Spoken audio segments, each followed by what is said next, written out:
Okey, Assalamualaikum warahmatullahi wabarakatuh. Nama saya Nurul Budia binti Mak Ahir. Saya akan memperkenalkan konsep budaya korporat dalam organisasi awam. Budaya korporat ni adalah sistem nilai, kepercayaan yang dikongsi dan tabiat dalam organisasi yang berinteraksi dengan struktur formal untuk menghasilkan norma-norma tingkah laku. Budaya korporat ini juga merangkumi nilai dan perwaian bahawa tingkah laku manusia adalah panduan. Ia menentukan hala tuju keseluruhan organisasi. Contohnya di Malaysia, budaya korporat ini diperkenalkan pada tahun 1980-an apabila Datuk Seri Dr. Mahathir bin Mohamad memperkenalkan konsep gerakan budaya kerja cemerlang. Hal ini penting kepada sesebuah organisasi untuk bertambah maju. Dalam budaya korporat ini terdapatnya unsur-unsur budaya korporat tersebut. Contoh seperti nilai, norma, artifak, andaian asas. Apabila peringkat kesedaran berkenaan nilai yang merupakan apa yang sepatutnya ada dan diamalkan oleh semua individu dalam organisasi berkenaan. Nilai yang wujud akan memberitahu kita apa yang penting dalam organisasi dan apakah yang perlu diberi perhatian. Sekiranya nilai sesuatu organisasi berkenaan adalah memberi perkhidmatan kepada pelanggan, sewajarnya setiap individu dalam organisasi ini memberi pandangan kepada bagaimana menyediakan dan memberi perkhidmatan yang cemerlang kepada pelanggan. Unsur yang ada dalam budaya korporat ni adalah seperti andaian asas, nilai, norma dan artifak. Andaian asas ni merupakan tahap kesedaran budaya yang paling asas dan tidak disedari. Andaian dan tanggapan mengenai bagaimana sesuatu masalah yang wujud dalam sebuah organisasi itu seharusnya diselesaikan. Tanggapan dan andaian asas ini akan memberikan panduan kepada individu yang terlibat mengenai bagaimana sesuatu isu atau permasalahan itu wajar dilihat, difikir dan ditangani. Segala andaian dan tanggapan yang wujud adalah diterima umum dan tidak lagi perlu dipersoalkan. Ia merangkumi andaian dan tanggapan yang berhubung dengan persekitaran organisasi, sifat azali manusia, kegiatan dan hubungan kemanusiaan. Sebagai contoh, kita boleh mengandaikan bahawa andaian asas untuk jabatan ini ialah pengutamaan perkhidmatan adalah yang penting bagi menjadikan perkhidmatan awam yang terunggul. Seterusnya, nilai. Nilai ni peringkat kesedaran yang merupakan apa yang sepatutnya ada dan diamalkan oleh semua individu dalam organisasi berkenaan. Nilai yang wujud akan memberitahu kita apa yang penting dalam organisasi dan apakah yang perlu diberikan perhatian. Sekiranya nilai sesuatu organisasi berkenaan adalah memberi perkhidmatan kepada pelanggan, sewajarnya setiap individu dalam organisasi tersebut memberikan perhatian kepada bagaimana menyediakan dan memberi perkhidmatan yang cemerlang kepada pelanggan. Di sini saya akan memberi contoh budaya korporat yang terdapat dalam organisasi awam. Saya mengambil contoh di pusat PKU UUM dan seterusnya di perpustakaan UUM.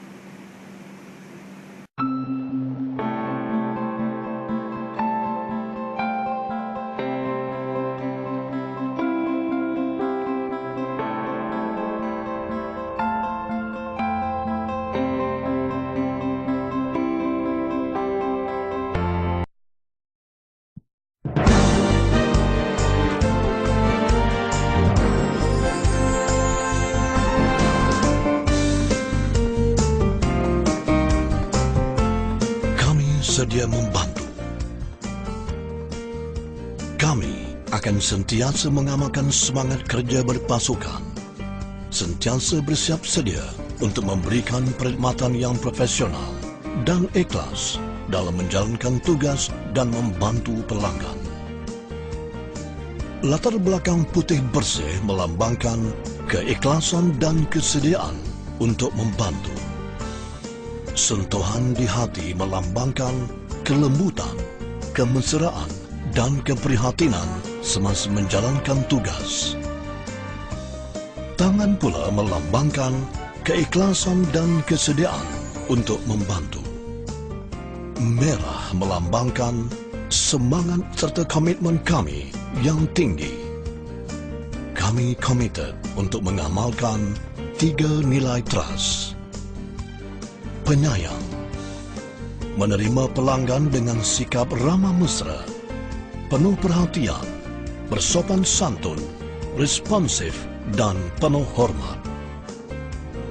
Profesionalisme, memberi perkhidmatan terbaik berasaskan etika dan taraf kerja yang ditetapkan.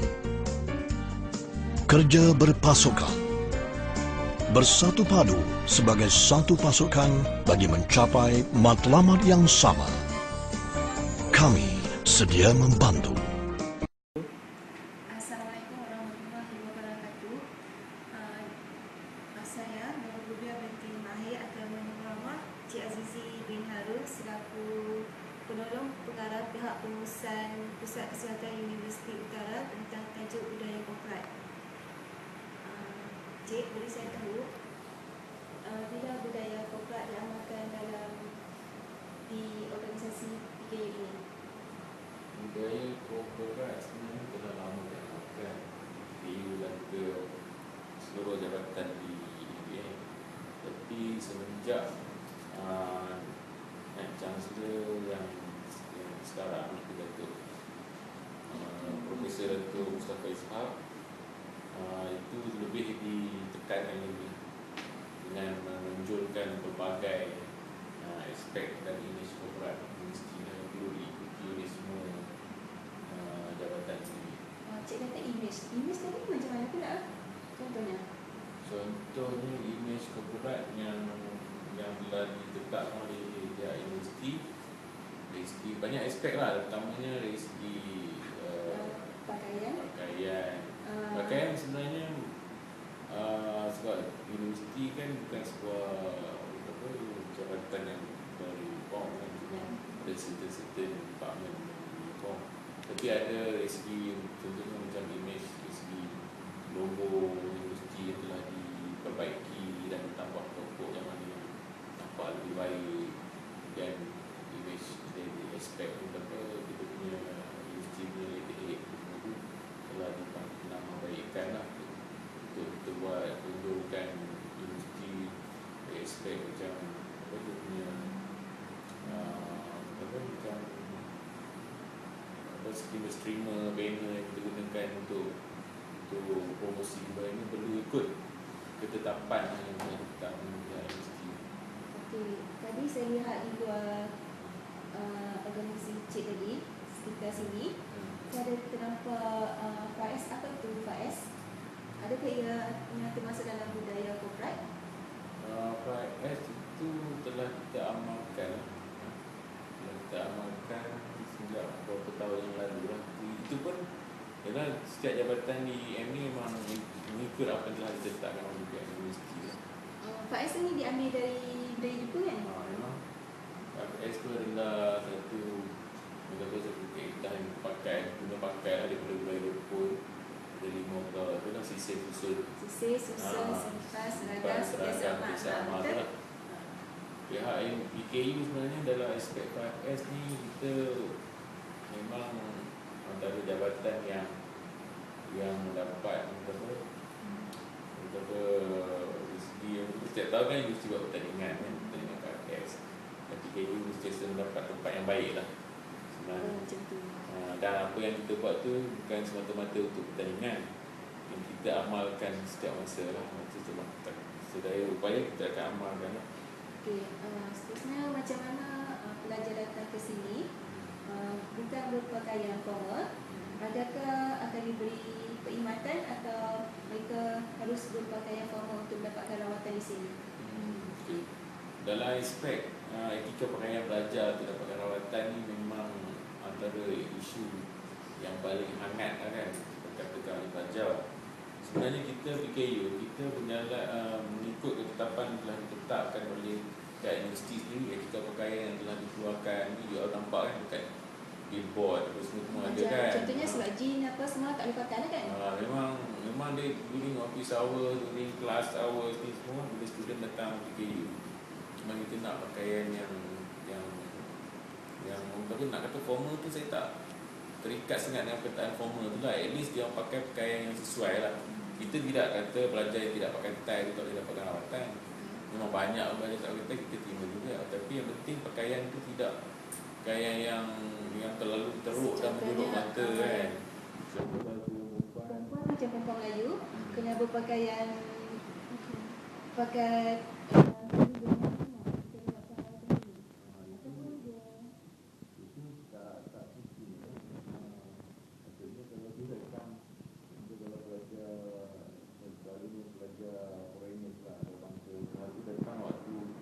kuliah dia datang pakai t-shirt dan seluar pendek, seluar yang tu kan, half tu kan.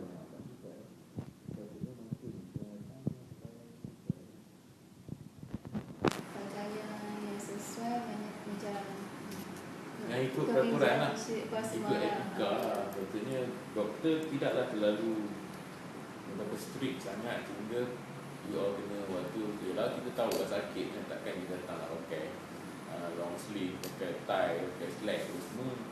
Kadang-kadang ada pelajar yang datang dengan t-shirt bercollar pun, pakai seluar biasa pun boleh lah dapatkan rawatan.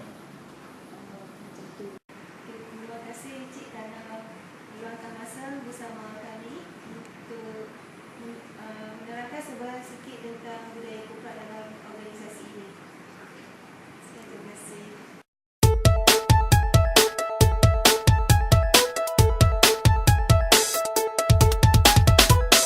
I'm alone above the atmosphere, and no one looking up can find me here, 'cause I can close my eyes and disappear.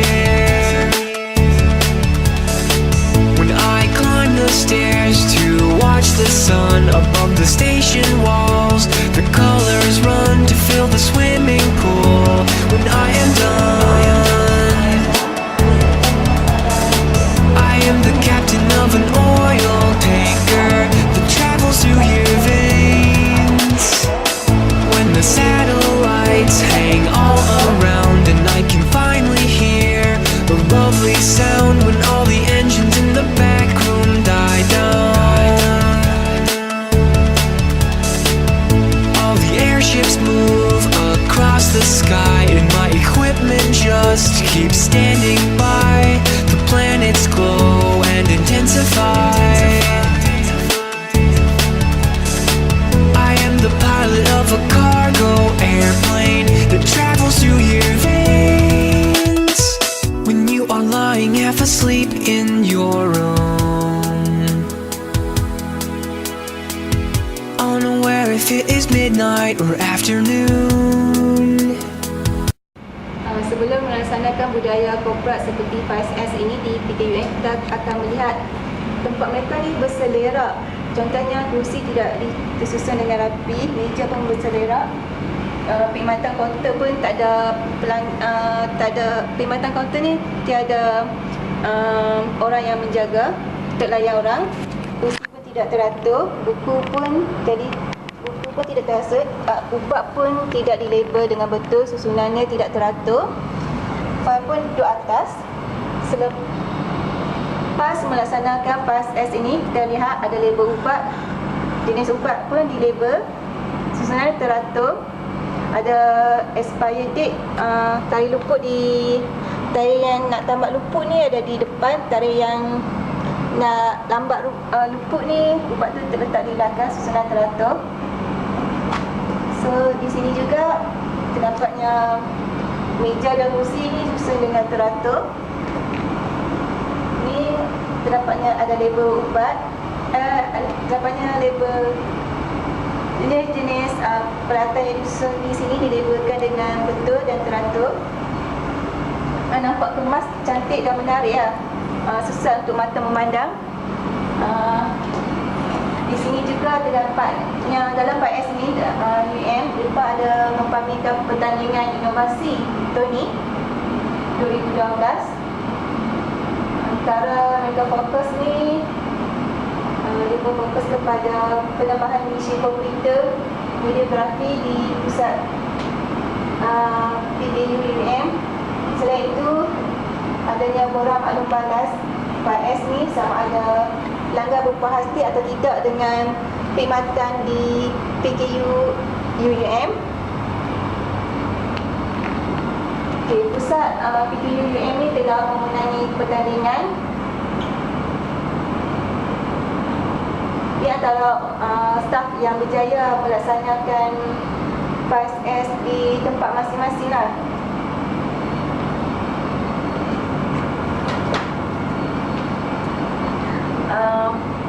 Budaya korporat ni penting kepada organisasi, terutamanya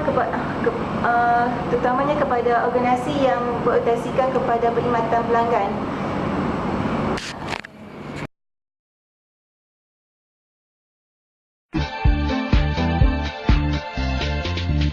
Kami mengamalkan 5S.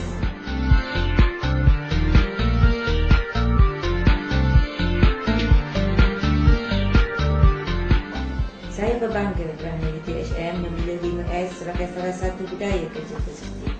Suasana kerja yang selesa dan selamat merupakan pembangkit kepada urus tabir berkesan. Sebagai dekan, saya mengambil kesempatan ini untuk merakamkan setinggi-tinggi penghargaan dan terima kasih kepada semua staf yang telah menjayakan amalan 5S ini. Tahniah, tahniah dan tahniah.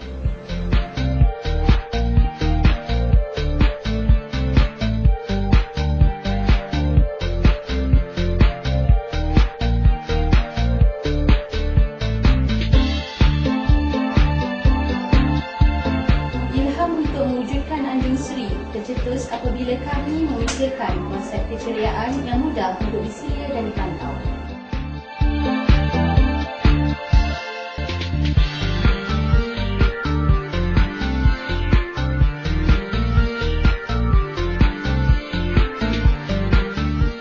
Semua informasi 5S dipaparkan di sini.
bekerja kerana 5S.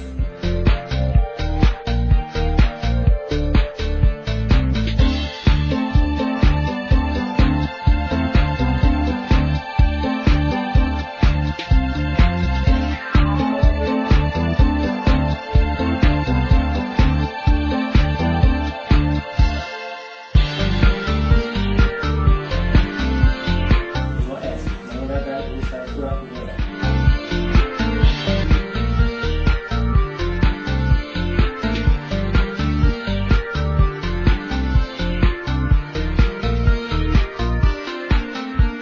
Sekali saya akan menyimpulkan hasil daripada dokumentasi yang saya telah lakukan. Okay. Budaya korporat ni ialah budaya yang penting dalam sesebuah organisasi untuk meningkatkan pencapaian organisasi tersebut. Oleh itu, unsur yang perlu diterapkan dalam sesebuah organisasi untuk bertambah maju atau baik seperti adanya asas, nilai, norma, artifak dan sebagainya. Oleh itu, setiap penjawaan dalam sesebuah organisasi perlu mengamalkan konsep budaya korporat ini. Kita akan melihat konsep keadilan sosial yang akan dibentangkan oleh kawan saya yang bernama Syazana.